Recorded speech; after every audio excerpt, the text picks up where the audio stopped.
Chapter 31 Irista Flower. You are listening at Novel Full. Audio. Chapter 31 Irista Flower. In the dense and slightly foggy jungle, a sudden piercing sound broke the silence as Kevin thrust his knife into a 2 feet long brown and green centipede. "Take that, you creepy crawly," he exclaimed with mock bravado, doing his best to mask his disgust. The centipede's green blood splattered on his boots, and Kevin's face contorted with revulsion. "Ugh, this is far from happiness, it's absolutely repulsive," he muttered, quickly retracting his knife from the centipede's lifeless body. Kevin had set out early that morning, knowing that the part of the mountains he chose for hunting would soon be crowded with other hunters. By arriving early, he hoped to reduce the competition and find more monsters to hunt. Surprisingly, he encountered many like-minded individuals, some hunting in groups while others, like him, ventured alone. There was another group of people planning to go deeper into the mountains where the quantity and quality of monsters were higher. Kevin considered joining them as they were looking for extra members, but he knew he was not strong enough to come back unscathed, or worse, not come back at all. Instead, he decided to stick to the area where many weak cultivators like himself hunted, along with some regular folk seeking a similar challenge. With a look of contempt etched across his face, Kevin squatted near the lifeless corpse of the 2 feet long centipede. He skillfully wielded his knife, stripping away the hard brown and red chitin, resulting in a grotesque green blood bath. Despite the repulsiveness of the task, he meticulously collected the chitin, making sure not to waste any part of the creature. Carefully, he extracted the poison glands, placing all the body parts into the military bag he had acquired earlier. As he wiped his hands clean, Kevin couldn't help but wonder, why the hell did I come to this cursed part of the mountains? The thought of facing more insects made his skin crawl, but the potential profits from selling their parts still lured him deeper into the wilderness. His mind wandered back to the reasons that had led him to this desolate place. Before embarking on his journey to the Misty Mountains, Kevin had diligently researched the area, discovering its reputation for housing numerous valuable herbs that sold for a pretty penny. Among these botanical treasures was the elusive Irista flower, rumored to be found in this very region. However, he had been oblivious to the fact that this particular part of the mountains was infested with disgusting insect monsters, to which Kevin harbored a profound disdain. At the sight of the first centipede, he had succumbed to fear and fled, driven away by the creepy creatures. However, the allure of the potential profits from selling the valuable insect monster parts was too enticing to ignore. Despite his aversion, Kevin decided to muster the courage to stay in this perilous area, seeing it as a means to achieve his financial goals. In his time exploring this dangerous landscape, Kevin had successfully slain a total of 4 centipedes, called Terra centipede, along with a peculiar green colored moth referred to simply as the forest moth. Kevin couldn't help but reflect on the irony of the situation. He had never imagined himself willingly engaging with insects, let alone profiting from their demise. Yet, the harsh realities of survival and the pursuit of wealth had a way of reshaping one's perspectives. But amidst his struggles, he suddenly spotted a sight that made him forget about the centipedes, a pristine white flower swaying gracefully near a tranquil pond. His eyes widened, and a smile spread across his face as he exclaimed, "Oh, hello there, my flowery friend." The allure of the 6-petaled flower was irresistible. Finally found one. Kevin cheered with enthusiasm, feeling as if he had just stumbled upon a treasure chest filled with gold. He cautiously approached the flower, knowing that the monsters around might have left some surprises. But when he activated his trusty treasure detector, his heart leaped with joy at the notification. Irista flower detected 1 foot away, jackpot. Kevin whispered, feeling like he hit the lottery. This flower was like hitting 2 birds with 1 stone, it was highly sought after and not swarmed by monsters. With a stroke of luck, Kevin decided to select the Irista flower as the detection target for his treasure detector for the next 7 days. "I've got you now, my little beauty," he said, gently plucking the flower and storing its petals in a wooden box. As he counted the units he'd potentially make from selling these precious petals, he couldn't help but calculate his progress toward the system's mission. It's only around 12,000 units worth of items here. I need at least 100,000 units worth of things, he thought, trying to figure out how to reach his target. Given the limited time frame, Kevin knew he had to make strategic choices. The Irista flower seemed like the most viable option since it was the most sought-after product on the Cultivations Association's website. Its popularity ensured a higher likelihood of selling and earning a substantial profit. With a hint of mischief in his eyes, Kevin grinned and said, "Well, looks like I'll have to channel my inner salesperson extraordinaire." As he continued his quest in the Misty Mountains, Kevin kept his focus on gathering the valuable petals of the Irista flower. The monster's body parts, though a nice bonus, were not his primary objective. He knew that by focusing on the flowers, he could maximize his chances of meeting the system's mission requirements and saving himself from becoming system's slave. Irista flower detected 12 meters away. The sound of the system's voice echoed through the misty air, and Kevin's face lit up with excitement. It had been half an hour since he last heard the system's notification, and the prospect of another discovery thrilled him. If this keeps up, I'll surpass my target much sooner than expected, he pondered with anticipation as he ran in the direction the system was pointing at.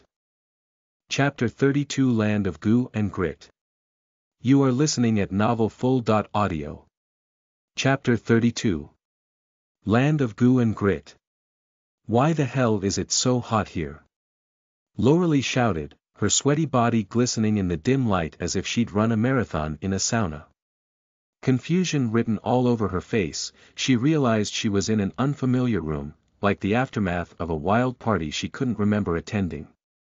The memories of the previous night rushed back like a relentless hangover, and her expression turned from confusion to disgust.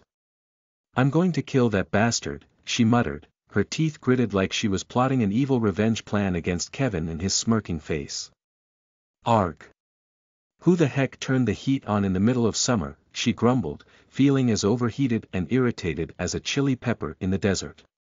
The embarrassing memories from the night before were roasting her, both physically and emotionally. With determination hot as a jalapeno pepper, she jumped out of bed, ready to unleash her fiery wrath on the culprit behind this unbearable heat. As she stormed towards the screen embedded in the wall, she mentally prepared her fiery complaint. But oh, the plot twist. To her astonishment, the scorching heat wasn't coming from some faulty room heater or a cosmic heatwave, it was her very own supercharged energy, her yang qi, going bonkers like a pyrotechnic show in her abdomen. This yang qi is so strong, she exclaimed inwardly, as if she had just discovered her own internal volcano. It felt like she'd swallowed a sun and become a living furnace. Without wasting another minute, Loralee sat on the bed, crossing her legs, and began to focus on harnessing the potent yang qi within her. Despite her initial anger and discomfort, she saw the potential in this encounter. An hour later, Loralee excitedly opened her eyes, her expression shining with newfound vigor. "Ha ha ha, that ugly bastard is truly amazing.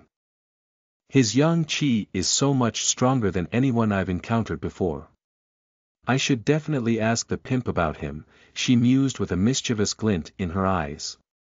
Proceeding to leave the room, she gracefully picked up her clothes, but as she did, a paper slip accidentally fell from the garments. Curiosity getting the better of her, Loralee picked it up, and a smile slowly spread across her face. "He's quite old-fashioned," she chuckled, tucking the paper slip away.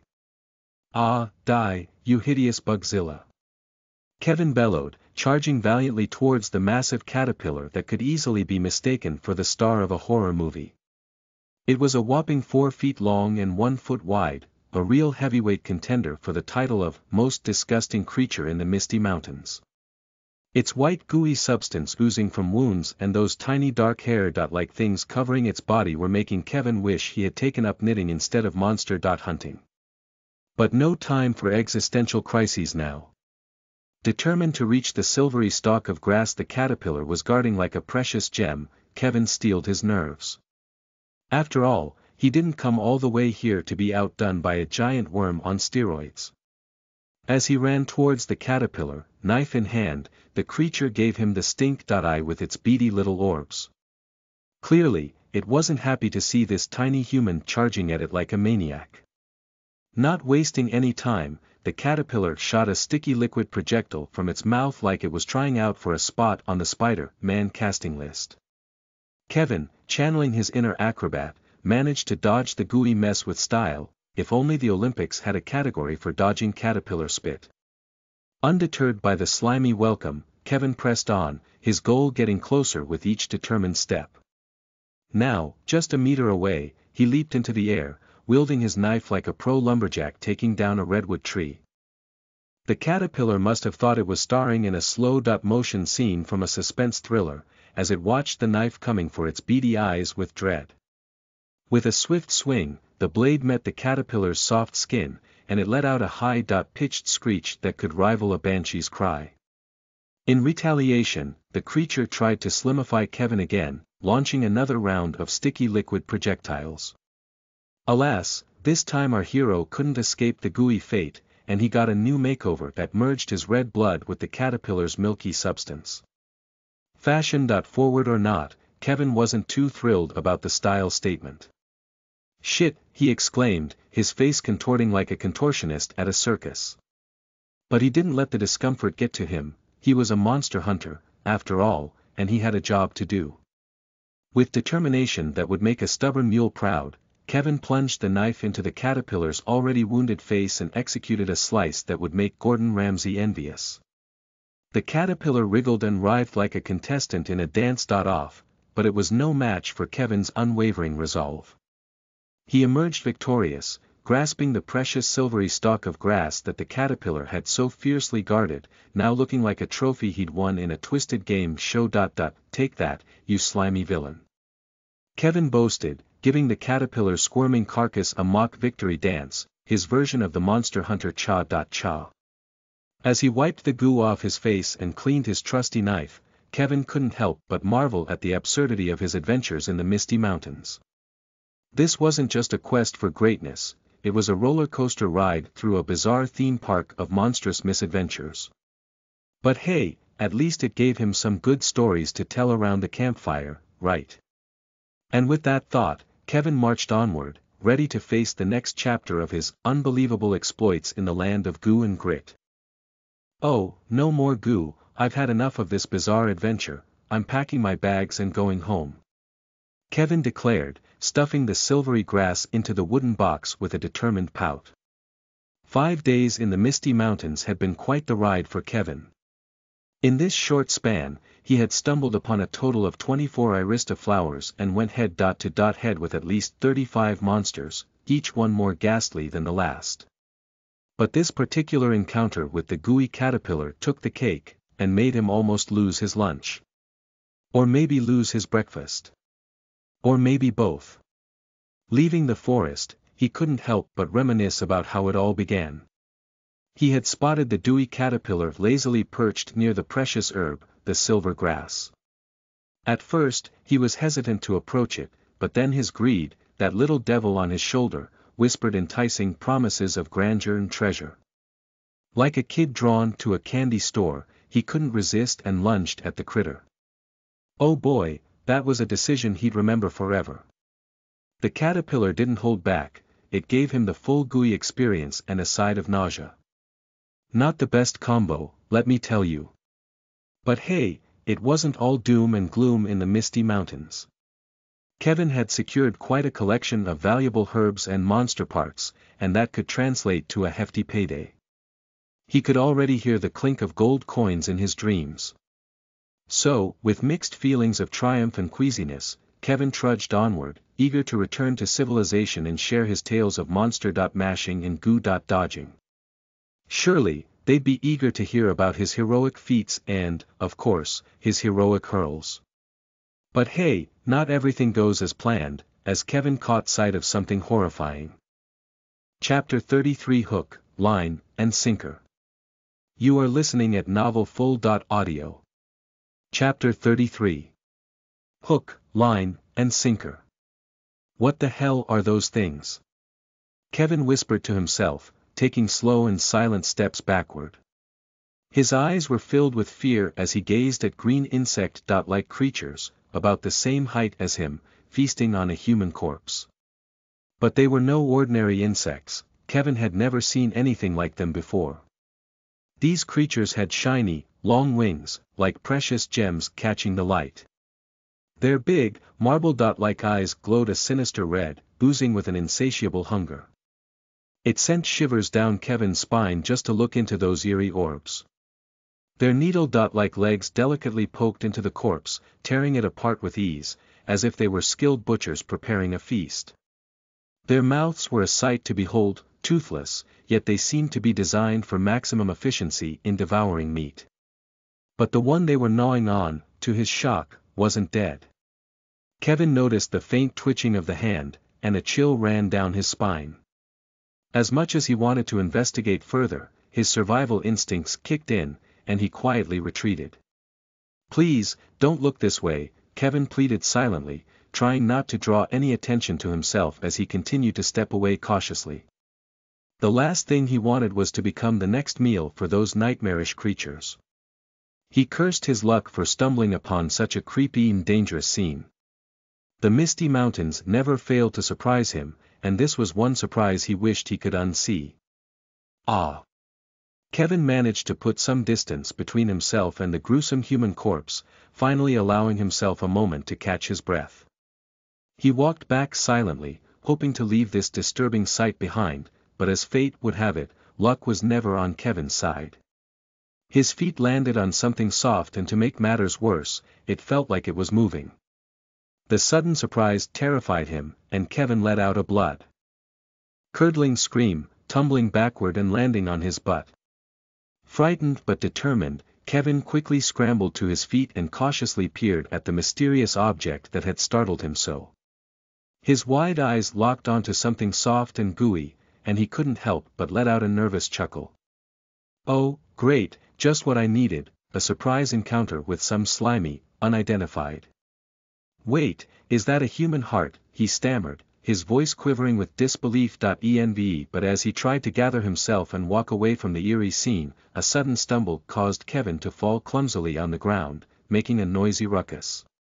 His heart sank as he realized that he had disturbed the unsettling creatures that were now looking his way. As the toothless monsters fixed their beady eyes on him, Kevin's mind raced with a mix of fear and regret.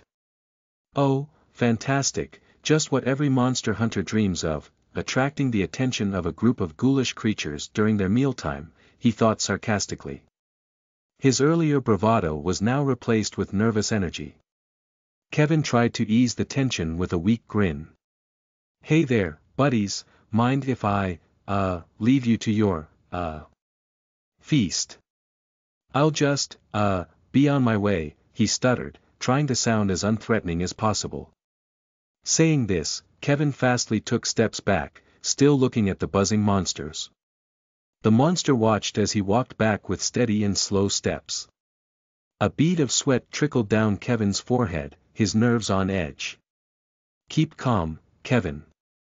They're just a bunch of overgrown gnats, right?" "Right," he muttered to himself, trying to muster some courage to face the situation head-on. But before he could regain his composure, the eerie creatures had different plans. With an abrupt surge of movement, they scurried forward, their buzzing now sounding like a malevolent symphony of doom. Kevin's heart raced as he realized they were chasing him, and they were not just out for a casual stroll. "Oh, great. Just what I needed, a bunch of mutant hummingbirds on steroids," Kevin quipped with a nervous laugh, the humor a flimsy shield against the growing panic. As his leisurely retreat transformed into a full-blown sprint, Kevin's mind raced with possibilities. He needed to find a way to outwit these creatures, and fast. His eyes scanned the surroundings, seeking any potential escape routes or hiding spots. Before he could fully contemplate his next move, he heard a sudden rustle from the corner of his eye, and one of the relentless toothless monsters shot towards him with ferocious speed. Reacting on pure instinct, Kevin tried to dodge the attack, but the creature was too swift. Its razor-sharp claws cut through the air and sliced across Kevin's arm, leaving a deep, stinging gash in its wake. "Arg!" he yelped in pain, gritting his teeth as the adrenaline masked the full extent of the injury. The monsters weren't going to let him escape that easily. They seemed to have a vendetta against the intruder who dared to disturb their grotesque feast. The buzzing grew louder, echoing through the misty mountains, and Kevin knew he had to act fast. And there it was, a faint glimmer of hope. Through the haze, he spotted a group of people resting near a campfire, their expressions relaxed and unaware of the eerie danger lurking nearby. Without a second thought, Kevin seized the opportunity. "Help!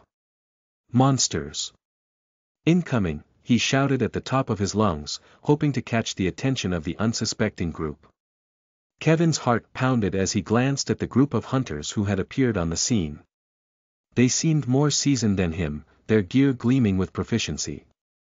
Perhaps they could handle these relentless monsters, he thought optimistically. But, if worst came to worst, Kevin knew he could seek help in the nearby city while the other hunters fended off the creatures. As the adrenaline-fueled chase continued, Kevin weighed his options. He didn't want to leave these skilled hunters to face the monsters alone, but his injured arm reminded him of his vulnerability. "I'll give them a chance," he decided, hoping they could rise to the challenge. As Kevin spoke, a mischievous glint danced in his eyes, contrasting with the scared expression he wore. He couldn't resist the temptation of using the cultivators as his means of escape. "Help! Monsters!" he shouted again, his voice echoing through the misty mountains. The bald man among them turned his head to the source of the shouting and spotted Kevin leading a horde of monsters straight toward their group. Anger flared in his eyes, and he cursed under his breath, "Damn it! Some idiot is luring monsters to us.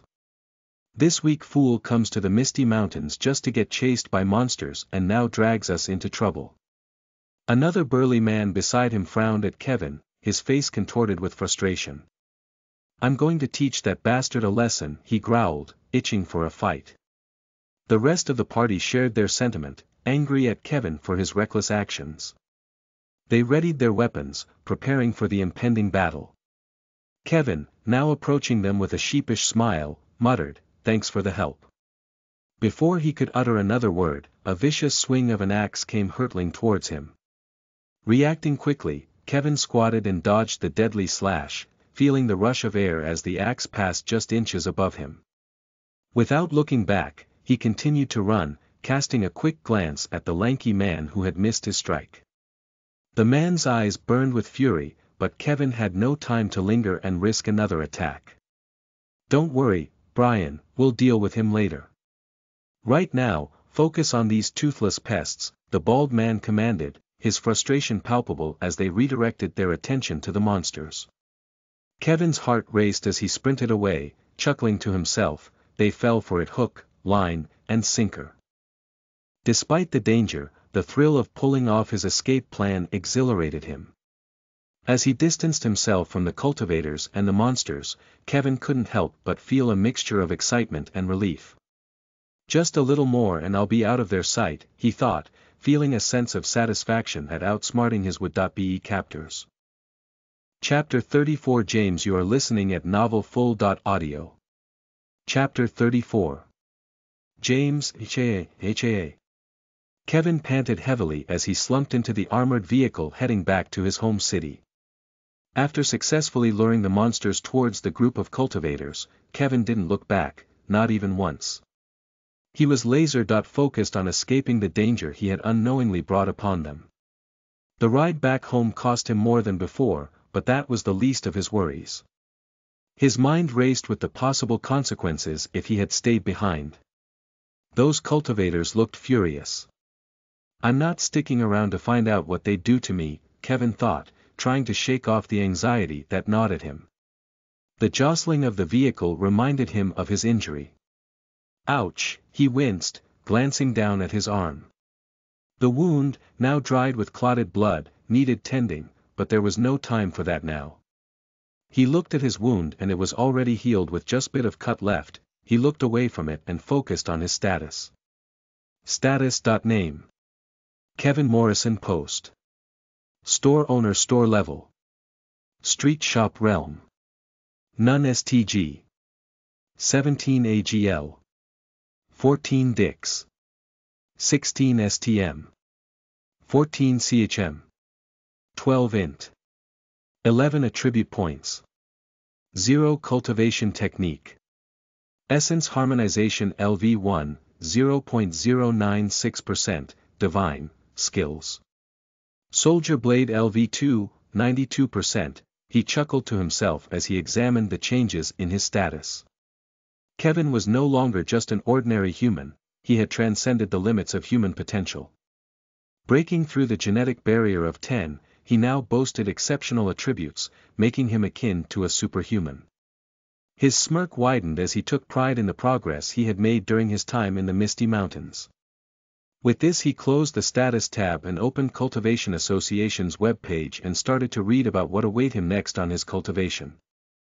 The Cultivation Association generously provided its members with free knowledge on advancing to higher cultivation stages. Kevin, however, hadn't bothered to read it earlier, confident that the cultivation technique he possessed would automatically guide him through each stage as he progressed. Yet, with some free time during his ride home, curiosity got the better of him, and he decided to peruse the information. Kevin's journey into the realm of cultivation had just begun.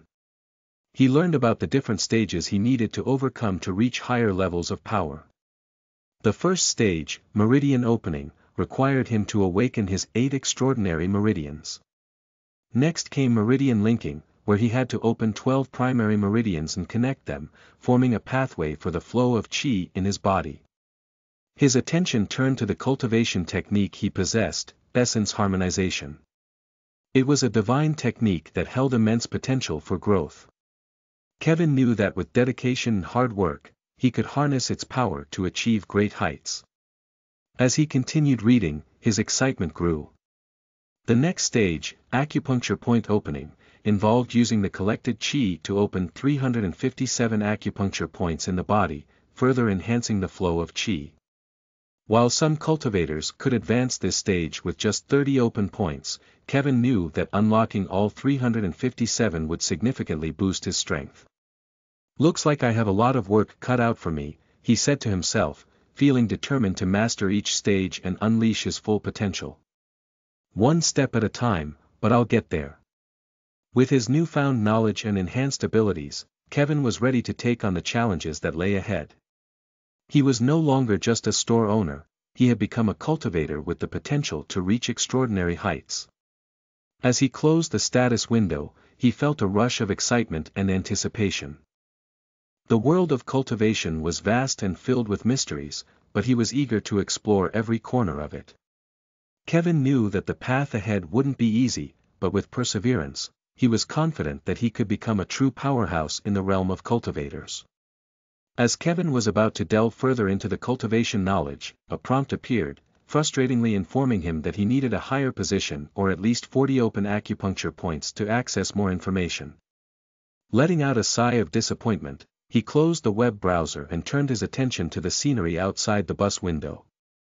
The sun was still visible, creating a stunning sunset as its orange light cascaded over the misty mountains, contrasting beautifully with the encroaching darkness of the night. Kevin couldn't help but marvel at the breathtaking view.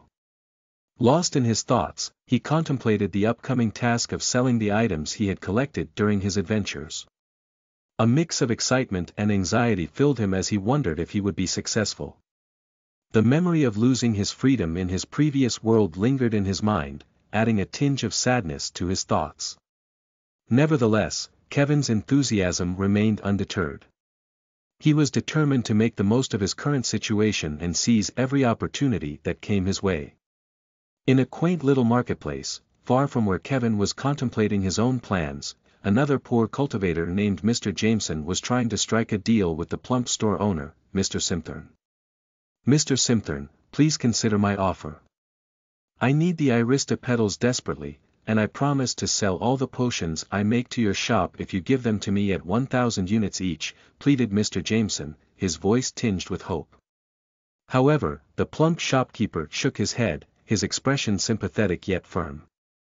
"I understand your situation, Mr. Jameson, but it's simply not feasible for me to sell them at that price. You see, my business can't afford to take such a loss, especially for such a significant quantity. The desperation in Mr. Jameson's eyes was evident as he tried to reason, but I don't have enough money to buy them at a higher price. I've already taken a loan to afford this much.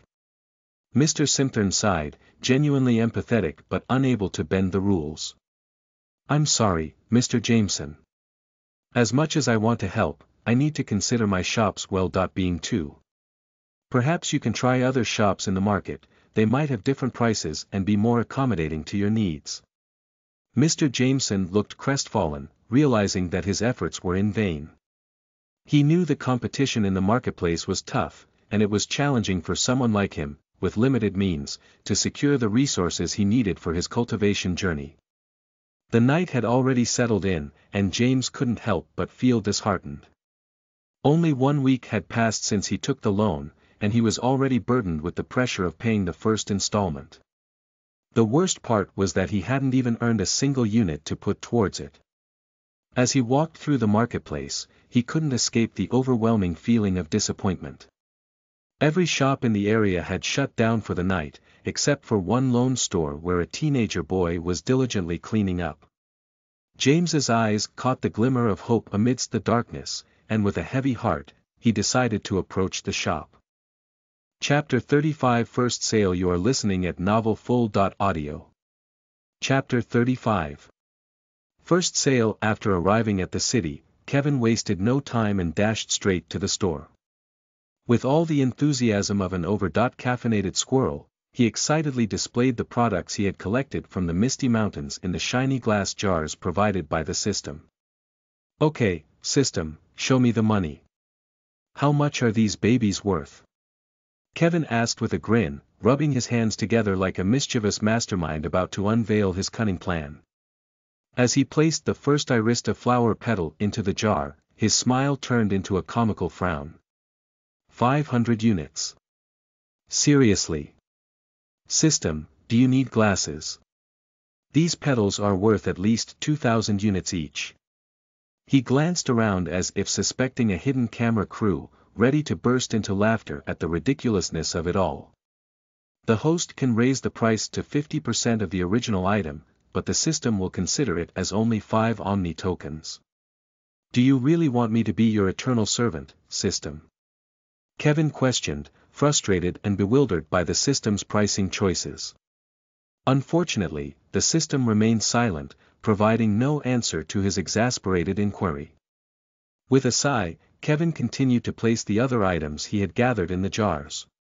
He had the chitin of the Earth centipede, priced at 1 Omni token, and its glands, valued at 1.2 Omni tokens each. The other items, such as the eyes and wings of the forest moth, the disgusting caterpillar's eyes, and brain, were all marked at 2 Omni tokens or below. Finally, Kevin remembered the peculiar heart he had picked up, initially mistaking it for a human heart. To his surprise, the price tag on the heart read a staggering 100,000 Omni token, which translated to 1 million units for just a single heart. But then his eyes widened with shock when he came across the enigmatic heart. 1 million units for this thing. You've got to be kidding me. What's it made of? Gold and unicorn tears. It's not even a human heart. Kevin chuckled, wondering if he had stumbled upon a priceless artifact that the system had accidentally placed in his collection. Kevin's eyes lit up with excitement as he realized that the system's 1 million price tag for the heart would fetch him a fortune if he sold it outside the system's store. Item: Heart of Lunar Howl, incomplete, price 100,000 Omni tokens. Description: The Heart of Lunar Howl is a fragment of the heart once possessed by the legendary ruler, Lunar Howl, who once ruled over the vast fields of Mire. His tale is one of cosmic romance and valor, as he waged war against formidable extraterrestrial beings eons ago, ultimately meeting his fate in the celestial battle. Despite its incompleteness, the pace still holds immense power, capable of bestowing upon its bearer profound abilities and cosmic insights. Consuming even a fragment of this heart is said to awaken dormant potential within the individual, enhancing their strength, wisdom, and connection to celestial energies. However, the true potential of the heart of Lunar Hull can only be unlocked by reassembling its scattered pieces, a quest that has remained elusive for countless generations.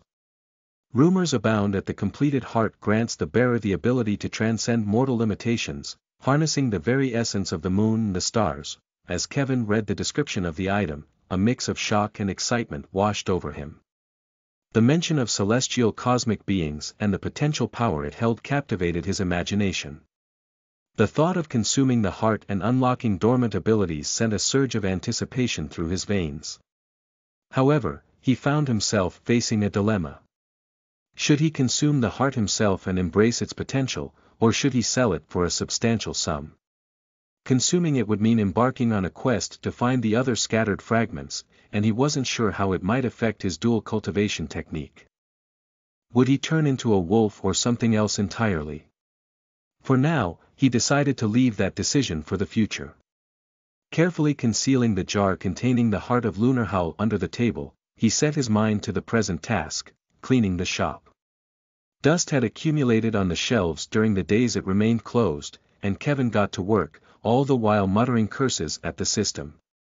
Even with all its power, this system can't manage a simple self-cleaning store, he grumbled, swiping the dust away.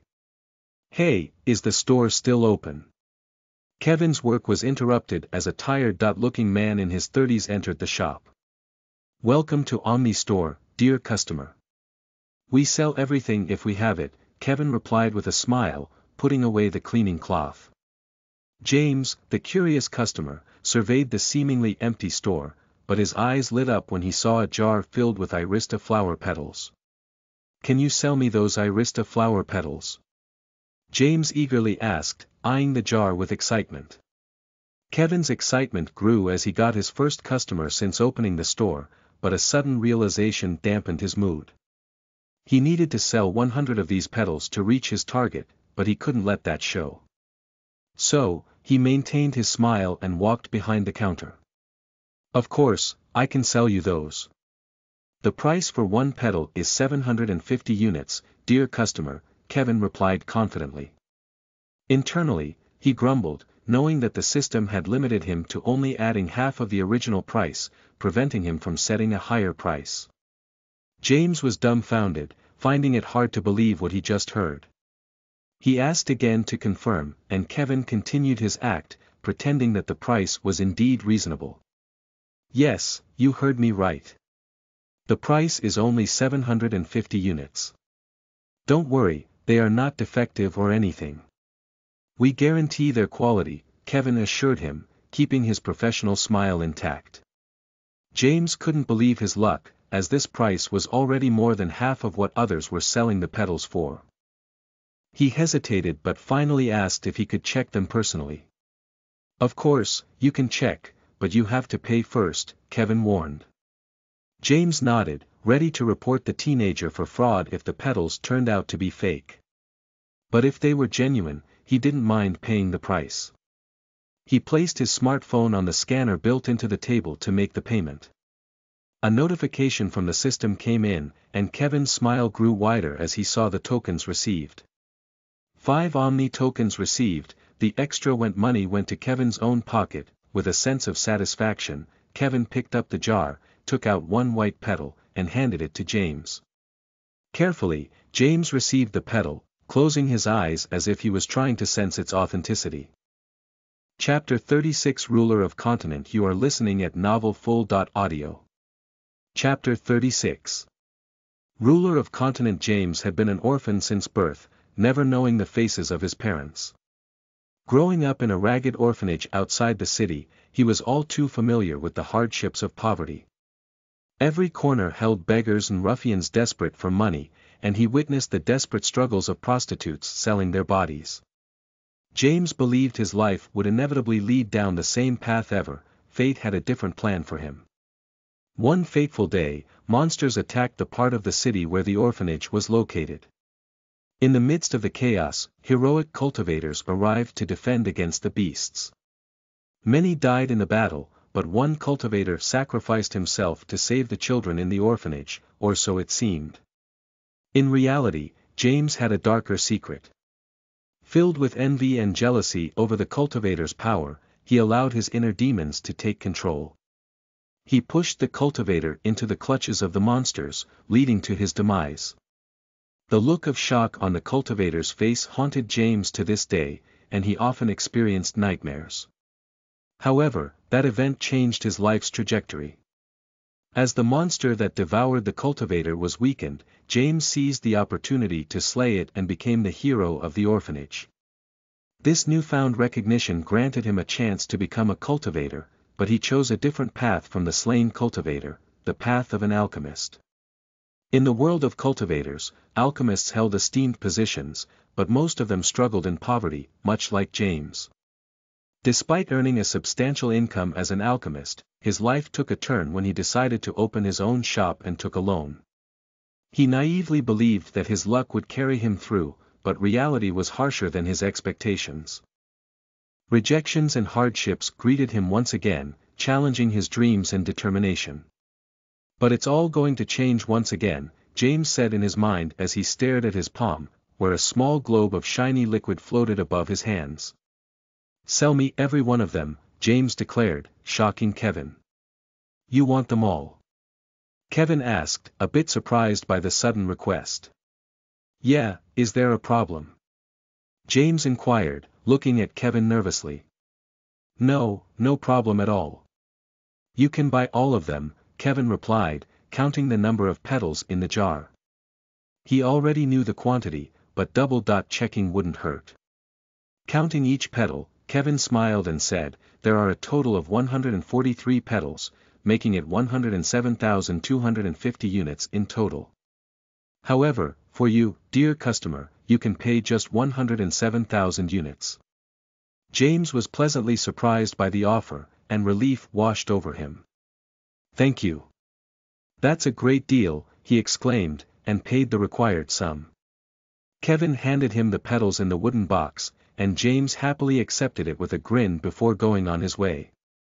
Kevin couldn't help but wear the biggest smile on his face as he heard the system's voice. Without wasting any time, he closed the store, took a seat, and opened the system panel.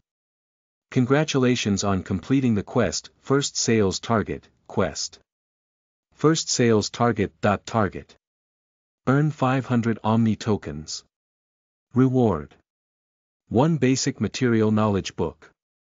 Duration. 30 days. Punishment. Loss of freedom. Giving reward. The host has earned more than the target. The reward is upgraded. You got 2 level 3 basic material knowledge books.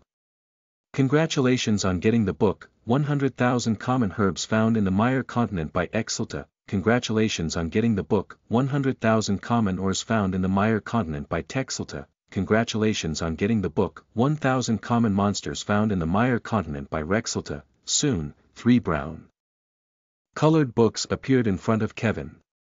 2 of them were about 1 by 1 feet big, while the last one, the book about monsters, was just a quarter of the size. Kevin touched the smallest book, and a notification from the system popped up.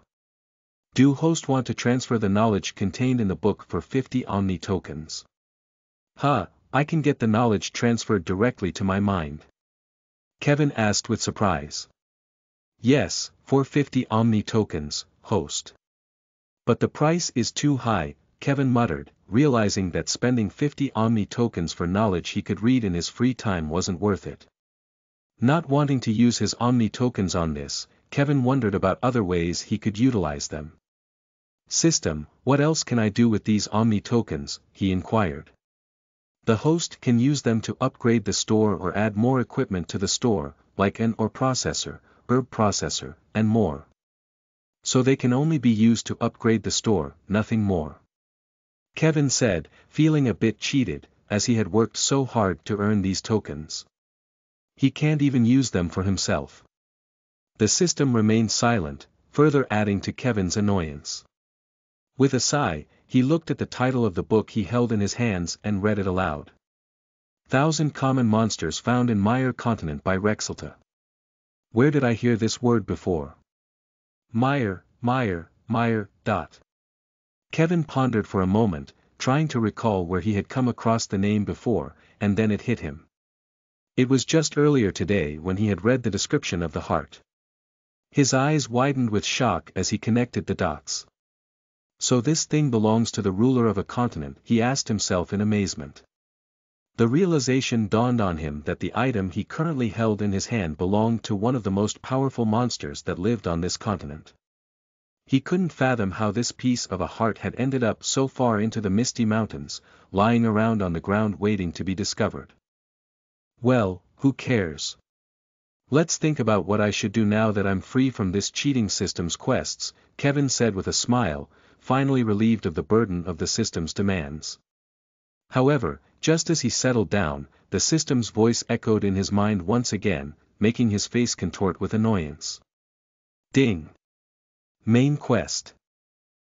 Chapter 37 Kevin's Quest Dilemma. You are listening at novelfull.audio. Chapter 37. Kevin's Quest Dilemma. Hey, where have you been hiding all week, Mr. MIA? And seriously, do you have a radar for the most inconvenient time to come home? Rhea quipped, her annoyance evident as Kevin rudely interrupted her much-needed beauty sleep. Her hair resembled a bird's nest, and she squinted at Kevin with a mix of irritation and curiosity. Ignoring her irritation, Kevin entered the house and proceeded to take off his shoes while asking, "Is Mom asleep?" "Yeah, she practically went on a missing persons hunt for you. A single text saying you're crashing at a friend's place for a week, and then radio silence." "Smooth move," Rhea retorted, giving him a side that eye filled with concern. "Hoopsie. I sorta smashed my phone while playing superhero for my buddy. But guess what? I got an upgrade." Kevin proudly displayed his new smartwatch, a gift from the illustrious Cultivation Association. Rhea's eyes widened with surprise, but she couldn't help but add a touch of envy, a smartwatch. "Oh, you lucky duck." Kevin's smirk grew wider as he saw the jealousy creeping in. "Yep, and hey, no need to look green with envy. I snagged one for you too," he said, producing a small box from his bag, igniting Rhea's excitement like a firecracker. With the agility of a squirrel, she snatched the box and exclaimed, "You're the best," before ripping it open with the eagerness of a child on Christmas morning. She eagerly opened the box, revealing a sleek black-colored smartwatch. With lightning-fast hands, she slipped it onto her wrist and touched the screen. In an instant, a hologram of the company logo appeared on top, causing her eyes to widen in astonishment. "You got me the holography one," she exclaimed with glee. Seeing his sister so happy, Kevin couldn't help but smile. She playfully grabbed his cheeks and said, "My little brother is so cute." Before she could finish her sentence, her face twisted in disgust, and she pinched her nose, stepping back from Kevin. "Did your friend make you clean a sewage system or something? You reek so much," she asked with a wrinkled nose. Kevin's smile disappeared as he caught a whiff of himself, realizing he did indeed have an unpleasant odor. The urge to vomit surged up, but he managed to hold it back. Rhea, looking unimpressed, walked towards the stairs, indicating the way to their sleeping quarters. "Go wash up, and if you want some food, there's pizza in the fridge. Heat it before eating," she instructed. As she gracefully ascended the stairs, Kevin couldn't help but notice her hips swaying with each step. She was clad in shorts that were incredibly short, almost resembling panties on her ample buttocks. As the vulgar thought crossed his mind, he immediately shook his head and scolded himself, "She's your sister, Kevin. Get your mind out of the gutter." Determined to rid himself of those inappropriate notions, he walked toward the bathroom to cleanse away the dirty stench. Yet, despite his best efforts, he couldn't help but steal another glance at her muscular thighs. "Her girlfriend is quite lucky to have her head between those thighs," he muttered with a hint of jealousy, quickly shifting his focus to washing his body. As he turned on the shower, the cold water cascaded down his skin, making his whole body vibrate with sensation. "Oh, fuck, it's so cold," he exclaimed, stepping away from the chilly stream. Determined to tough it out, he took a deep breath and started counting. 1, 2, free. With a mix of determination and mild agony, he bravely stepped back into the shower. Shit, shit, shit, he cursed as the cold water made his body tremble. Who knew being a cultivator wouldn't make you immune to the dreaded cold showers at home, Kevin mused, realizing that even with all his newfound powers, he was still too lazy to bathe in cold water like his previous self. As he braved the icy shower, his mind wandered to the new quest given by the system. Main quest. Upgrade the store. Upgrade cost. 1 million Omni tokens. Requirements to upgrade the store. For employees, essence extractor, or processor, dimensional storage. Duration. 1 year. Reward. Dimensional exchange, personnel cultivation room failure. Chi deviation. The quest left him feeling annoyed since he had just completed one and now had to tackle another. However, he was fortunate to have a whole year to complete it, allowing him to take it slow, but he knew he still had to work hard. The challenge was daunting, as he needed to earn a total of 1.2 million Omni tokens. The essence extractor cost 44,000 tokens, the ore processor 56,000 tokens, and the dimensional storage a whopping 100,000 tokens. Kevin did the math, realizing he had about just 715 tokens at the moment, leaving him with a staggering 1,199,285 token to earn. Almost impossible, Kevin muttered, contemplating the daunting number. But then an idea struck him. He could sell the wolf's heart he possessed. In theory, it could fetch the same worth of tokens in a single day. However, he quickly realized the difficulty of such a plan. Convincing people that his small store housed such an incredible item would be challenging. Grug, a hungry voice came from Kevin's stomach, interrupting his thoughts about the mission. Let's think about this tomorrow, he said and got out of bed. He walked to the room, only wearing boxers, with a visible bulge in his pants. Rhea was still playing with her new smartwatch. Kevin briefly considered telling her to sleep, but since she was older and it was the weekend, he decided not to bother. Instead, he pulled out a mixed veg pizza from the fridge. Kevin wasn't a big fan of veggies, but he still enjoyed eating them, especially when they were on pizza. Even frozen pizza was a treat he relished. In just a minute or two, he devoured half of the pizza. The other half had already been eaten by his sister and mother. After polishing off the delicious pizza, he went to lie between his mother and sister. Chapter 38 Surprise Visit. You are listening at novelfull.audio. Chapter 38. Surprise visit. Is this here? Kevin asked as he gazed at the holographic screen, which only he could see. The new holography technology had its share of problems when it was introduced, like privacy concerns.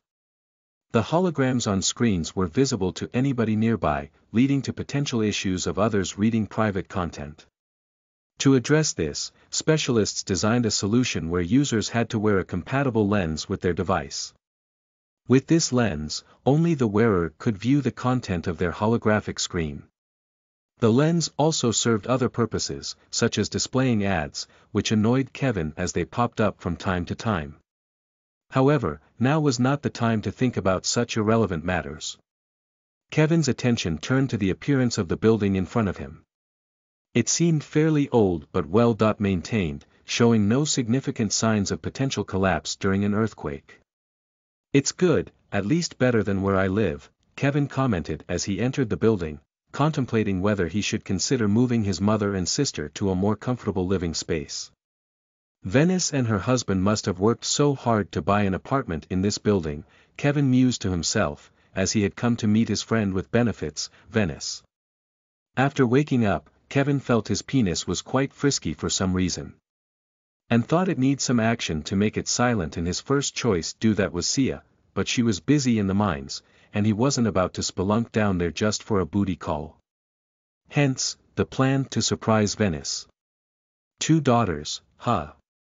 Hope they're old enough to vote, he said and knocked on the door. Coming, the voice chimed from inside. Kevin strained his ears, trying to recall if he had ever heard that voice before.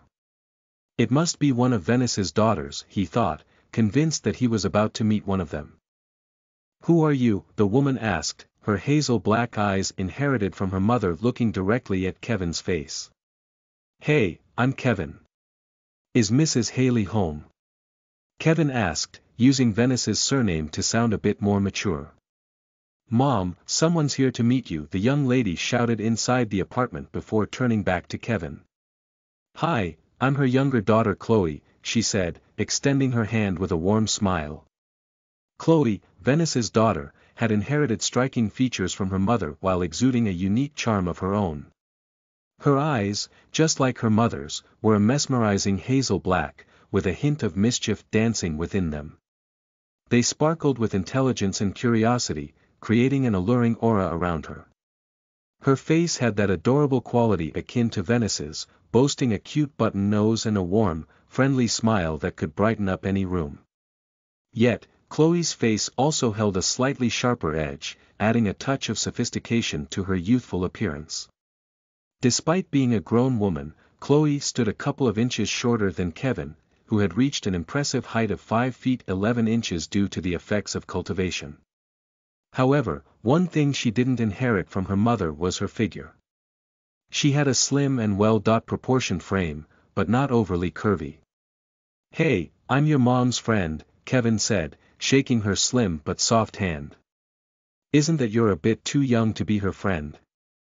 Chloe asked with bit suspiciousness in her eyes. Kevin couldn't help but chuckle at Chloe's suspicious gaze, feeling a bit weirded out by it. He pondered why is she wary of him since they had never met before, and she probably didn't know about his sexual relationship with her mother. "Well, you know, friendship knows no age limits," he replied with a grin, trying to play it cool. As Kevin stood at the door, Venice appeared from inside and asked Chloe, "Who is at the door, Chloe?"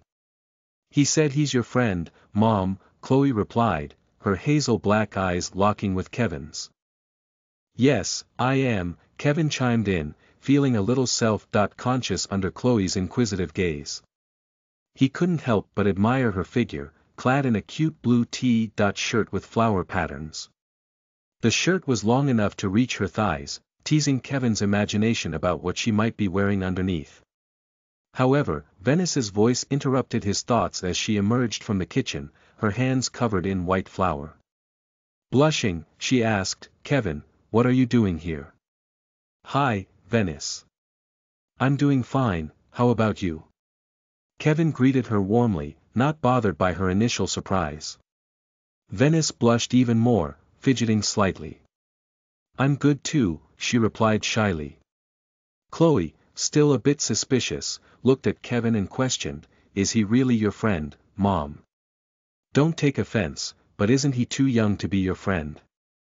He must be younger than me." "No offense taken," Kevin said with a smile. "We're just work friends, sort of, Miss Chloe. I usually travel by bus, your mom drives, so we've become a bit acquainted. Today, I had some things to do in your neighborhood and thought of visiting your house. Your mom had invited me before, but I was busy at the time." Chloe's suspicious expression softened as she listened to Kevin's explanation. She glanced at her blushing mom, then back at Kevin. "Well, I guess that makes sense then," she replied, seemingly satisfied with his response. Venice nodded, grateful for Chloe's acceptance, and added, "Yes, Chloe. Kevin and I often chat on the way to work, and I thought it would be nice to have him over sometime." As they welcomed Kevin in, Venice couldn't help but feel flustered by his unexpected visit. "So, what were you doing in the neighborhood, Kevin?" she asked, trying to appear composed. "Just buying some supplies to sell at my store," Kevin replied, taking a seat at the dining table, the only one in the small apartment. The place was cozy, with just 2 rooms on either side and an open kitchen with the dining table nearby. Venice couldn't shake off her unease as she stole glances at Kevin, her mind racing with questions. Why did he come to my house? Can't he just call me if he wants to meet? What's the reason for his visit? Her thoughts spiraled, and she worried that her daughter, Chloe, might be suspicious, especially given her past experiences with her father's infidelity. Chapter 39 Not want to foo*k anymore. You are listening at novelfull.audio. Chapter 39. Not want to fool *K anymore. Chloe had developed a knack for being suspicious of everyone ever since she caught her father engaged in immoral acts with other women. It made her wary of relationships and inclined to believe that her mother might be involved with someone younger. Venice couldn't blame Chloe for her distrust, but she hoped that her daughter could see that Kevin was just a friend. But this was the main problem: he wasn't a friend, he was the ticket to a good life for her daughters. To put it bluntly, he was her sugar daddy. Even if they had only been intimate once, Venice had come to the decision that Kevin was her sugar daddy. Despite Venice's concerns, Kevin remained oblivious to the internal turmoil his visit had caused. He continued chatting and joking, genuinely enjoying the moment. As he recounted stories from his store and recent endeavors, which were all lies, obviously, he appeared carefree and at ease. Chloe, on the other hand, watched the exchange between her mother and Kevin, her sharp hazel-black eyes observing every nuance. Although she was still a bit skeptical, she couldn't help but notice that her mother's demeanor around Kevin was different from how she acted around anyone else. She was a bit happy. "So, Kevin, how did you own a store when you're still so young?" Chloe asked curiously as she took a sip of the coffee that Venice had made for all three of them. "I inherited it from my father," Kevin replied, and before Chol could ask her another inquiring questions he turned to Venice and then asking, "I didn't see your oldest daughter and husband. Where are they?" "Big sis went for a job interview, and father had some work to do, probably in some love hotel," Chloe answered, her tone hinting at her disapproval and frustration with her father's behavior. "Chloe, don't say things like that, he your father," Venice explained with a hint of sadness in her eyes. Kevin didn't want to meddle in their family matters, so he remained silent, knowing it was not his place to comment on such issues.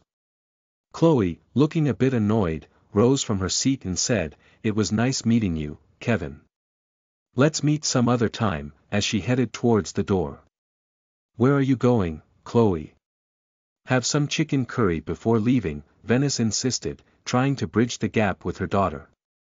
"I'm not hungry, Mom, and I already have plans with a friend."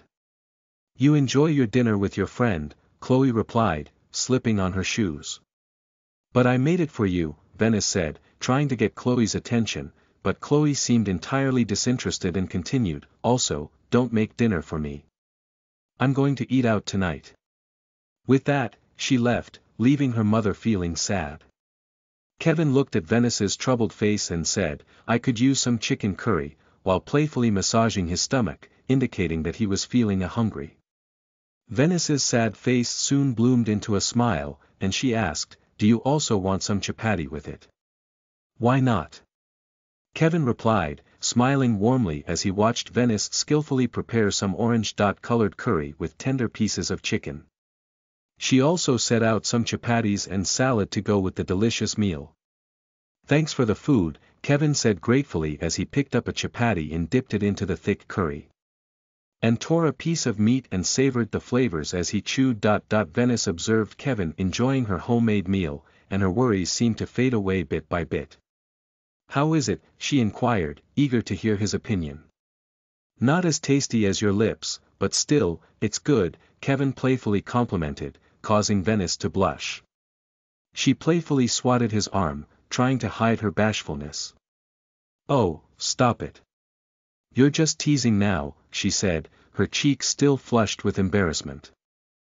"How did you find out?" Kevin said, pretending to be surprised. Venice rolled her eyes playfully, knowing Kevin was just teasing her. "Oh, you're so mean," she retorted, acting mock hurt. "How can a grown woman be this cute?" Kevin wondered to himself as he observed Venice's adorable antics. Her face, with its soft features and warm smile, suited her slightly plump figure perfectly. With playful banter, Kevin devoured the deliciously made chicken with delight, teasing Venice here and there. After he finished eating, Venice started to wash the dirty dishes and couldn't help but inquire, "I didn't ask before." "Well, I did ask, but you just lied, so I'm gonna ask again. Why did you come here?" You should have told me over the phone, and I would have come to you. Kevin looked at Venice's back and rose up from his seat, walking toward her. Honestly, I initially came here for, well, fuck you, he hesitated, glancing at her with a playful grin, but when I saw how lonely you were, I decided to be your companion and help chase away some of your sadness. I wanted to see you smile and be a bit happier. He gently hugged her from behind, pressing his hips closer to her, but Venice continued to wash the dishes, her face blushing with embarrassment at his words. Despite the unexpected closeness and the soft murmur of his voice in her ear, she maintained her focus on the task at hand. Deep down, she felt a mix of emotions, realizing the complexity of her situation. And I got to see it, your cute, adorable smile, your playfulness. I got to see you happy, and it felt really good. Also, I got to enjoy the delicious chicken too, it was really good, Kevin continued, appreciating the moment they shared. With a blushed face and an increased heartbeat, Venice stopped washing dishes and asked, "So, you don't want to fuck me anymore?" Kevin was caught off guard as he heard her vulgar question. He felt Venice's body trembling in his embrace. She blushed near her little ears and her boldness genuinely surprised him. He had no idea she could be so straightforward. After recovering from the initial shock, he chuckled and replied, "Ha ha ha, who said that I don't? And how can I not want to fuck you when you're grinding your soft ass against my crotch?" Chapter 40 Confessions, R.18, you are listening at novelfull.audio. Chapter 40 Confessions, R.18, Venice let out a soft, playful giggle as Kevin tenderly nibbled on her blushing earlobe, sending delightful shivers down her spine. Her hand rested gently on the dishwasher, and with a seductive sway of her hips, she pressed herself closer to Kevin, inviting his touch. Pausing his nibbling, Kevin couldn't help but be captivated by the alluring curves of Venice's eager hips, craving his pounding. He leaned in closer, his voice a low whisper. "Seems like you're really eager for this." He admired her curvy figure, which was elegantly draped in a casual, long gown with a beautiful floral print, revealing a teasing glimpse of her shoulders. His hand gently caressed her exposed shoulder, and he skillfully slipped the dress off, revealing her white dot-colored bra underneath, accentuating her beautiful mounds. "Did you touch yourself while thinking about me?" Kevin inquired with a mischievous grin. As if by magic, his hand skillfully unhooked her bra, allowing it to gracefully fall to the floor, revealing her alluring jiggling breasts. Venice's cheeks turned a rosy hue as she heard Kevin's question, her mind replaying intimate memories of engaging in self-exploration while lying next to her husband. The memories entwined with various locations, like moments in the back seat of a bus, where they shared their first passionate encounter, or the thrill of masturbating in a bathroom and even on the balcony, reminiscent of her younger, more adventurous days. Throughout these memories, one thing remained consistent. Venice's passionate exploration of her desires, with the image of Kevin's penis ever present in her mind. "Yeah, I did," Venice admitted, feeling a mix of arousal and shame as she confessed her intimate act to someone other than her husband. The forbidden nature of the admission only fueled her desire further. "Really? Where?" Kevin asked with a smirk, his touch teasing her reddened nipples, gently pinching and pulling them. The pleasure overwhelmed Venice, and she couldn't help but let out a soft moan, her tongue instinctively peeking out. "Next to my husband," she confessed, her tone slightly higher, as if she was coming to terms with her own desires. Venice found herself admitting that she had explored her fantasies while her husband was nearby, her thoughts filled with images of other men. The thrill of the taboo only intensified her passion. "What a whore of a woman you are, Venice," Kevin whispered in her ear, his words tinged with a mix of desire and provocation. "Fingering yourself while lying next to your husband and fantasizing about another man. How slutty." As he pressed his hand against her breasts, eliciting a shiver of pleasure from her, he playfully asked, "How many times did you do it?" The question only added to her feelings of shame and guilt, yet her body couldn't deny the arousal it stirred within her. Her breathing became heavy, and she couldn't help but press her hips against his crotch with more pressure, revealing the inner turmoil she was experiencing. Every night since we did it, Venice admitted. How many times? Kevin asked again, pinching her nipples harder and pulling them down. Ah, Venice moaned in slight pain, her voice rising. I don't remember. Teasingly, Kevin slowly slid her whole dress off, exposing her soft, fat butt to his eyes. Though she still had her white panties on, Kevin couldn't resist the temptation. He slid his finger under her underwear and pulled it into her butt crack. Really, you don't remember how many times you thought about other men's penis, he teased, enjoying her vulnerability. Venice shook her head as she felt the hot air touching her exposed skin.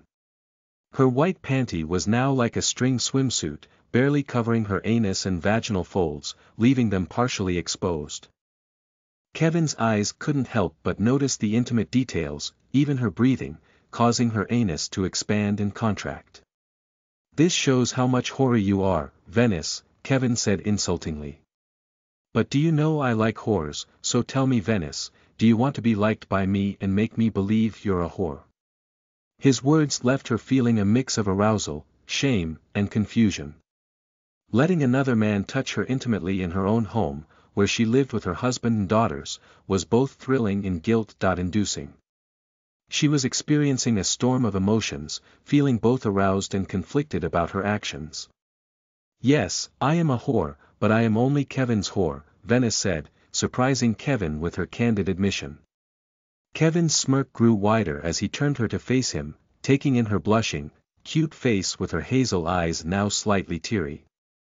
With a touch of dominance, he held her face, his grip firm yet alluring, making her luscious lips form a subtle pout. He looked into her teary eyes and began speaking in a low, seductive tone. Oh, you're quite the feisty one, Venice, he chuckled, leaning in closer. Back then on the bus, I just treated you like a prostitute, but now I see you in a whole new light.